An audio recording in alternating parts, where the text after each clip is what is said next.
Imagine the intense heat of battle and the clash of swords as dawn breaks over the Maritsa River.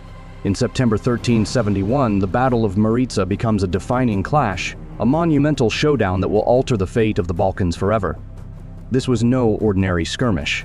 It was a dramatic turning point where the rising Ottoman Empire met the crumbling Serbian state in a high-stakes power struggle. The Ottomans, armed with strategic brilliance and fearless leadership, struck decisively against their Serbian foes, forever shifting the power dynamics in the region. This clash was more than just a fight for territory.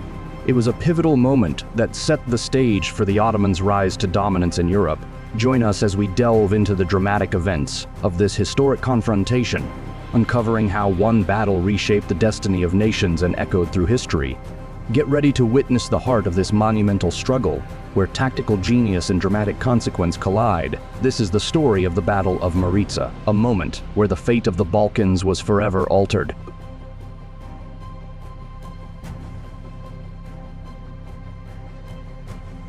To truly understand the Battle of Maritsa, we need to delve into the intricate geopolitical landscape of the late 14th century. The Ottoman Empire, led by the ambitious Sultan Murad I, was on a meteoric rise, extending its influence into southeastern Europe with increasing aggression. By the mid-14th century, the Ottomans had firmly established a strong presence in the Balkans, having captured vital territories and fortified their strategic positions. Sultan Murad I, who ascended to the throne in 1362, was a master tactician and administrator, and his leadership marked a transformative era for the Ottoman Beylik. His strategic acumen was exemplified by the capture of Adrianople in 1363, which became not only a critical base of operations but also a symbol of Ottoman supremacy. This conquest was pivotal as it enabled the Ottomans to control key trade routes and establish a stronghold from which they could further project their power into the Balkans and beyond. In stark contrast, the Serbian Empire, once a formidable force under Emperor Dusan the Mighty, faced severe turmoil. Dusan, whose reign from 1331 to 1355 had been characterized by aggressive expansion and the ambition to create a Serbian-dominated empire to replace the crumbling Byzantine Empire, left behind a legacy of territorial gains and political might. However, his death in 1355 triggered a period of instability and fragmentation. His successor, Euros the Weak, inherited an empire that was already teetering on the edge of collapse. Euros's reign was marked by his inability to effectively manage the empire's vast territories and internal dissent. His lack of strong leadership and administrative capability led to widespread fragmentation, with the once unified Serbian state breaking into competing principalities and factions. This fragmentation not only weakened Serbia's internal cohesion, but also diminished its ability to present a unified front against external threats, particularly the encroaching Ottomans. Euros's lack of strong leadership and political acumen led to a power vacuum, giving rise to rival factions and claimants. Among them, Nikephoros II Ursini capitalized on the situation by seizing Thessaly, further eroding Euros's authority and demonstrating the disintegration of central power. Simultaneously, Dusan's own brother, Simeon, declared himself emperor, openly challenging Euros and adding to the chaos. This internal strife and the fragmentation of the once unified Serbian Empire weakened its ability to defend itself, leaving it increasingly vulnerable to external threats. As the Ottomans advanced, Serbia's fractured state and internal conflicts made it an easy target for Murad I's expanding empire, setting the stage for the crucial and devastating Battle of Maritsa. During Euros the Weak's troubled reign, Serbia fractured into a chaotic mosaic of factions and rivalries. The centralized power that once held the Serbian Empire together under Emperor Dusan rapidly disintegrated into a collection of smaller principalities and territories, each controlled by local lords with divergent ambitions and limited cooperation. The disunity was exacerbated by competing interests and frequent infighting among the various claimants to power, further weakening any unified resistance. As these factions focused more on their internal struggles and power plays, the cohesive strength needed to defend against external threats diminished significantly. This fragmentation left the Serbian Empire vulnerable, as the Ottoman Empire, under the assertive leadership of Sultan Murad I, capitalized on the disarray. The Ottomans, increasingly organized and militarily superior, advanced into the Balkans with growing confidence. The lack of a unified Serbian front made it virtually impossible for the fragmented Serbian principalities to coordinate an effective defense, ultimately paving the way for the Ottomans to capitalize on Serbia's internal chaos and position themselves as a dominant force in the region. In response to the escalating threat posed by the Ottomans, Serbian leaders Vukašin and Ugljesi Emarinjevsević emerged as pivotal figures in the struggle to curb Ottoman expansion. Recognizing the urgent need to address the growing Ottoman menace, they sought to rally the remaining Serbian forces against the encroaching power. Their strategic objective was ambitious. They aimed to capture Edirne, the Ottoman capital in the Balkans, hoping that a decisive blow at the heart of Ottoman authority would destabilize their grip on the region and potentially restore Serbian dominance. Vukašin and Ugljesi, representing the Emarinjevsević dynasty, understood that controlling Edirne could disrupt Ottoman supply lines and command, thereby shifting the balance of power. However, their efforts were severely hampered by the fragmented state of the Serbian Empire, which had been weakened by years of internal strife and political disunity.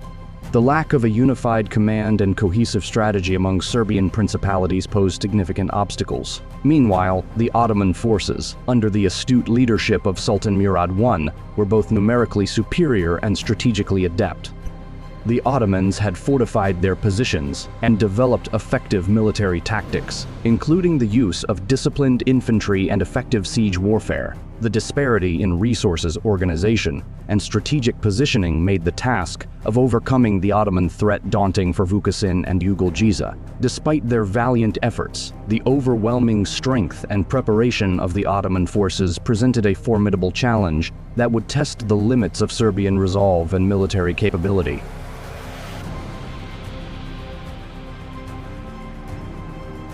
The Serbian campaign against the Ottomans began in the summer of 1371, when Vukašin and Ugljesi Emarinjevsević, recognizing a crucial opportunity, mobilized a formidable army estimated at around 20,000 troops. This force was a robust amalgamation of heavy cavalry and infantry, meticulously assembled to ensure a balanced and effective strike. The Serbians launched their campaign with strategic precision, advancing through Ottoman-held territories with a singular objective: to reach and capture Edirne, a critical Ottoman stronghold. Their timing was deliberately chosen to exploit the Ottomans' momentary vulnerability, as Sultan Murad I was preoccupied with military campaigns in Asia Minor, far from the Balkans.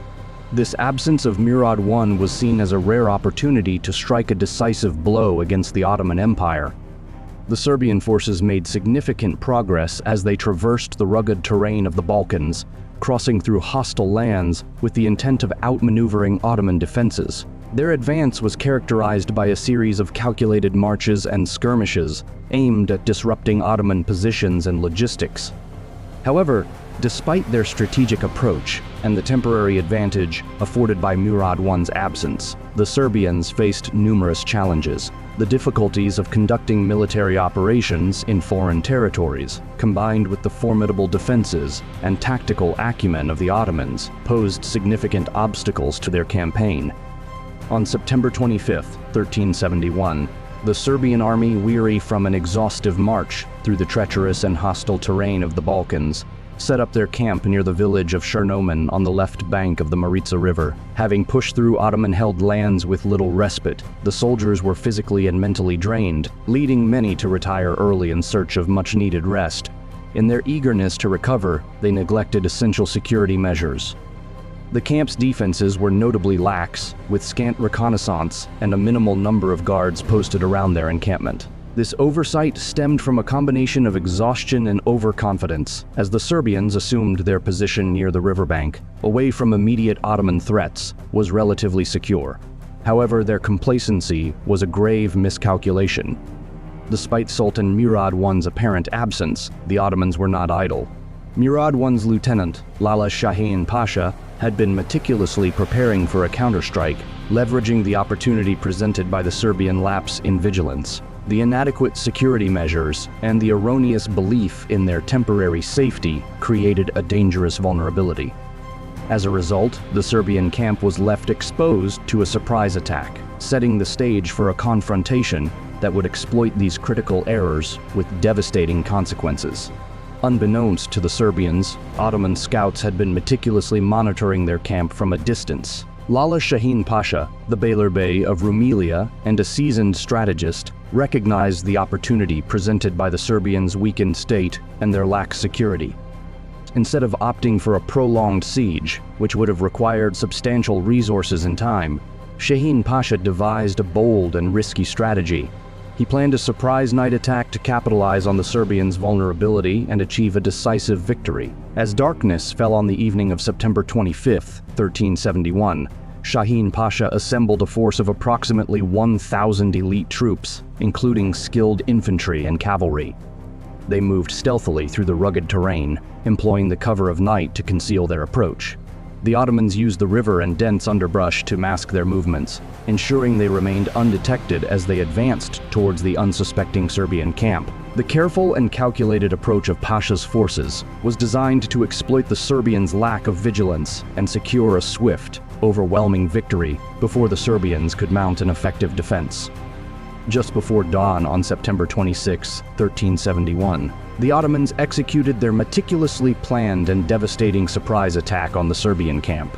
As the first light of day began to stir, the Ottoman forces, under the command of Lala Shahin Pasha, advanced stealthily towards the Serbian encampment. Their timing was precise, capitalizing on the cover of darkness and the Serbian army's exhaustion from a long and taxing march.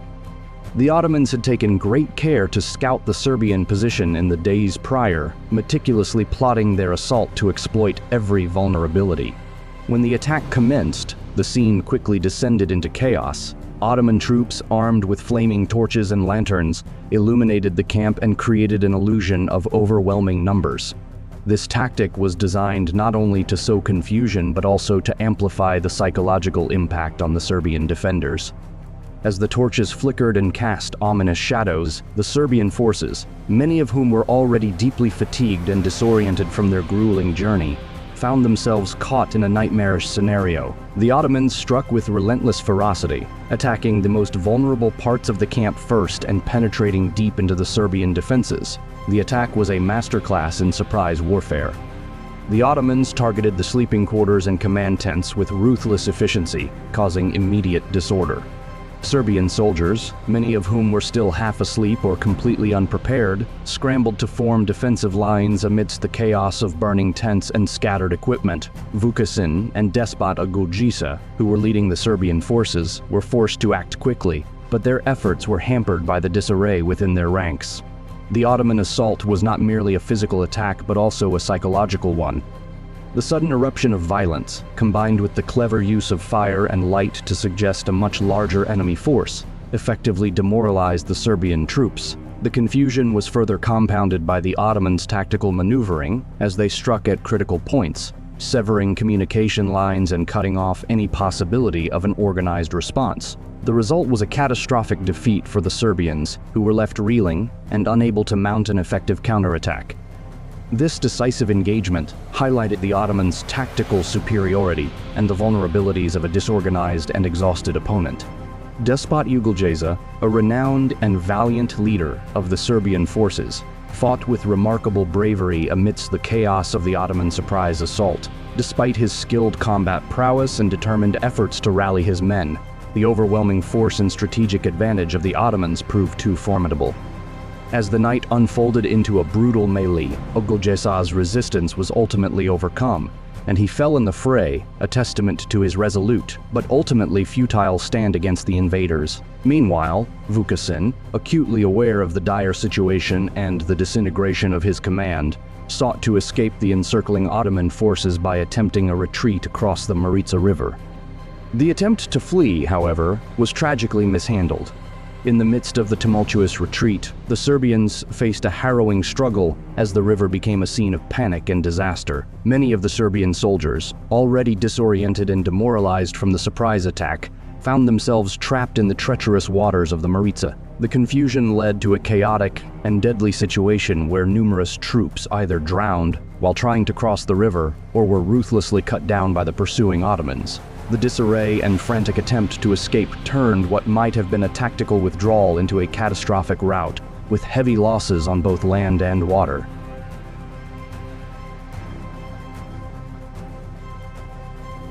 The aftermath of the Battle of Maritsa wrought devastation upon Serbia, with consequences that rippled through the very fabric of the Serbian state. The battle, a catastrophic defeat for the Serbians, claimed the lives of two of the most significant figures in Serbian nobility, Despot Ogulješa and King Vukašin. Their deaths not only represented a grievous personal loss, but also signaled the collapse of the central Serbian leadership at a critical juncture. The immediate aftermath saw the Serbian army shattered and demoralized, with survivors fleeing in disarray. The Serbian forces that had survived the battle were scattered and incapable of mounting a unified defense. This fragmentation of Serbian military power left the southeastern borders of the empire perilously vulnerable to further Ottoman incursions. The defeat also exposed the deep-seated instability within the Serbian Empire, exacerbated by the weak's inability to effectively assert control or rally his remaining forces. His weak leadership was starkly highlighted by the disastrous outcome of the battle, revealing his failure to consolidate power or respond decisively to the emerging Ottoman threat. The resulting power vacuum and lack of coherent resistance allowed the Ottomans to press their advantage, advancing their territorial claims in the Balkans with increased aggression. The battle not only accelerated the decline of the Serbian Empire, but also marked a turning point in the region's power dynamics, setting the stage for the Ottomans to establish a more entrenched and dominant presence in southeastern Europe. The Serbian state, already weakened by internal discord and external pressures, found itself further fragmented, its capacity for resistance diminished, and its future increasingly uncertain in the face of relentless Ottoman expansion. For the Ottomans, the victory at the Battle of Maritsa in 1371 was a pivotal turning point that heralded an era of unprecedented expansion. The defeat severely weakened the Serbian Empire, leaving it fragmented and incapable of mounting a unified resistance. With the Serbian forces decimated and internal Christian opposition disorganized, the Ottomans found themselves in an advantageous position to solidify and extend their dominance over southeastern Europe. This victory effectively dismantled a major obstacle to Ottoman ambitions in the region, allowing them to exploit the power vacuum created by Serbia's disintegration. The Ottomans, emboldened by their triumph and with the southeastern Balkans now largely subdued, embarked on a campaign of relentless territorial expansion. They consolidated their grip on key strategic locations and conducted frequent raids into remaining Christian territories. This period saw a marked acceleration in Ottoman territorial acquisition as they pressed their advantage, capturing fortresses, cities, and lands previously held by the Serbians and other regional powers. The Ottoman military machine, having proven its effectiveness in battle, became increasingly assertive, expanding its influence with growing impunity. This unchecked expansion marked the beginning of Ottoman hegemony in the Balkans, setting the stage for centuries of Ottoman rule and profoundly altering the political landscape of southeastern Europe. The Battle of Maritsa, fought on September 25, 1371, was not merely a clash of armies, but a defining event that fundamentally altered the geopolitical landscape of the Balkans. The catastrophic defeat of the Serbian forces, coupled with the deaths of prominent leaders such as Despot Ogulješa and Prince Vukašin, precipitated a severe fragmentation of the Serbian Empire.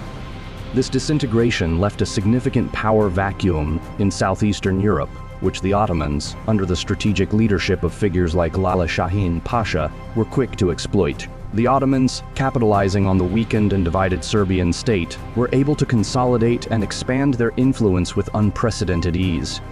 This newfound dominance enabled the Ottomans to fortify their positions, secure key strategic locations, and launch further military campaigns into the Balkans. The political and military vacuum left by the Serbians' defeat facilitated the Ottomans' unchallenged expansion, laying the groundwork for their eventual dominance over the region. It wasn't until nearly 20 years later, with the formation of a new Christian coalition, that a concerted effort was made to counter the Ottomans' advances. This coalition, emerging from the fragmented and disjointed resistance of earlier years, sought to stem the tide of Ottoman expansion and reassert Christian influence in the Balkans. However, the early victory at Maritsa had already established a strong Ottoman foothold, setting the stage for a protracted and complex struggle over the region's control.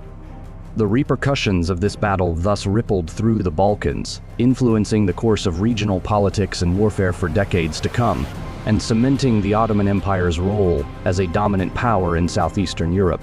Thank you for joining us on this journey through the Battle of Maritsa, a crucial turning point in Balkan history. This pivotal clash not only marked the downfall of the Serbian Empire's efforts to resist Ottoman expansion, but also paved the way for the Ottomans to strengthen their grip on southeastern Europe. If you found this detailed exploration insightful, please like, subscribe, and hit the bell icon to stay updated with our in-depth historical analyses. We look forward to bringing you more stories that reveal the intricate tapestry of our past. Until next time, continue your quest for knowledge and uncover the moments that have shaped our world.